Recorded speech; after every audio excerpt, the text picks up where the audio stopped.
Doctor Shariq साहब, economic perspective की अगर हम बात करें तो आज इंडिया में काफी एंटरप्रेन्योर्स हैं, काफी बिजनेसेस हैं और काफी medium and small sizes businesses हैं जो मतलब बहुत ज्यादा फाइनेंसिस को लेके या फंडिंग को लेके या इंटरेस्ट बेस्ड इकोनॉमी की वजह से कोलैप्स हो रहे हैं। और इसके सारे स्टैटिस्टिक्स और डेटा भी हमारे सामने है। सर, जब इस्लामिक इकोनॉमिक या शरिया कंप्लायंट इन्वेस्टमेंट मार्केट इतना अच्छा अपॉर्चुनिटी देता है और यंगस्टर्स देखते हैं इंडिया के कि हमारे पास कहीं पर भी वो बहुत अच्छे सॉल्यूशंस नहीं आ पा रहे हैं, चाहे गवर्नमेंट के रिसोर्सेज के थ्रू हो या प्राइवेट एंटिटीज के थ्रू हो, तो ये एंटरप्रेन्योर्स जो हैं, ये जो यंग बिजनेसमैन हैं, ये कहीं ना कहीं इंटरेस्ट बेस्ड इकोनॉमी में बहुत बुरी तरह फंस जा रहे हैं सर। तो ओवरऑल मैं आपका पर्सपेक्टिव जानना चाह रहा हूँ कि इससे डीमोरलाइजेशन और डीमोटिवेशन भी बढ़ रहा है।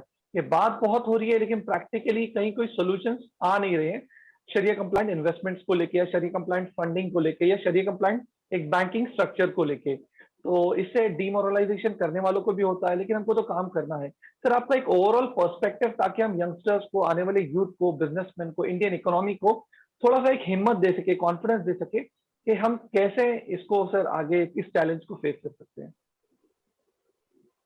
आपके कंक्लूडिंग रिमार्क्स। शुक्रिया सलमान साहब। आपने मुश्किल सवाल मेरे साथ मेरे जिम्मे कर दिया है। पहली बात तो हमें ये समझना होगा कि जो इंटरेस्ट बेस्ड फंडिंग जो भी है वो एग्जैक्टली वो एंटरप्रेन्योर के खिलाफ है, क्योंकि एंटरप्रेन्योर तो बेचारा सारे फैक्टर्स ऑफ प्रोडक्शन को मिला करके अपना रिस्क ले करके एक चीज़ को प्रोडक्ट करना की कोशिश करता है, कि एक प्रोडक्ट बनाने की कोशिश करता है, एक सोल्यूशन लाने की कोशिश करता है। अब अगर कैपिटल रिस्क भी उसी के ऊपर डाल दिया जाए तो ये तो सरासर नाइंसाफ़ी है कि वो सारे फैक्टर्स ऑफ प्रोडक्शन का रिस्क भी ले रहा है और साथ में कैपिटल की कॉस्ट और कैपिटल की जिम्मेदारी का रिस्क भी उसी के ऊपर। तो ये सरासर नाइंसाफ़ी है। और जो एंटरप्रेन्योरशिप को किल करता है, जिस समाज में सूदी लेन-देन बहुत होगा, वो समाज जो है एंटरप्रेन्योरशिप से दूर हो जाएगा। आप देख लीजिए, अब जहाँ जिस समाज में एंटरप्रेन्योरशिप को प्रमोट करना है, वहाँ पे रिस्क बेस्ड कैपिटल को प्रमोट करना। आप अगर अमेरिका की बात करते हैं, तो आप देखिए कि सिलिकॉन वैली क्या है? रिस्क बेस्ड कैपिटल है। ये फिनटेक क्या है? रिस्क बेस्ड कैपिटल है। भले ही से 90 में से 100 में से 90 बिज़नेस अगर खराब भी होते हों, तो 10 जो बिज़नेस कामयाब होते हैं, वो 100 बिज़नेस की कामयाबी से ज़्यादा रिटर्न पैदा करते हैं। तो कोई भी समाज जो एंटरप्रेन्योरशिप को प्रमोट करना चाहता है, उसको रिस्क बेस्ड कैपिटल को प्रमोट करना पड़ेगा और बैंक इस काम के लिए सूटेबल नहीं है।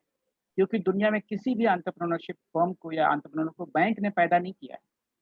आप देख लें, जब वो बड़े हो जाते हैं तो फिर बैंक उनके पीछे आता है कि हमसे भी कर्जा ले लीजिए। गूगल है, फेसबुक हो और ट्विटर हो, दुनिया के जितने भी एंटरप्रेन्योरशिप के वेंचर्स हैं, इनमें से कोई भी बैंक कैपिटल के ज़रिए नहीं आया।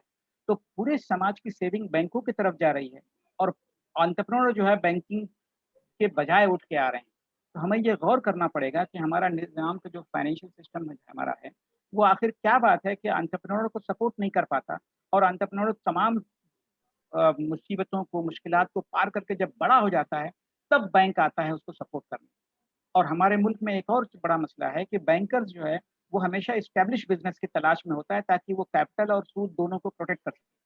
और इस तलाश को करते-करते अक्सर जो है वो नॉन परफॉर्मिंग एसेट्स का शिकार हो जाता है। यानी ऐसे लोग जो अपने एसेट्स को दिखाते हैं पेपर पे, बैंक को धोखा देते हैं, एश्योरेंस कराते हैं और बैंक जो है वो अपनी सिक्योरिटी के बावजूद भी वो सिक्योरिटी भी नहीं हासिल कर पाता और नए एंटरप्रेन्योर को प्रमोट भी नहीं कर पाता।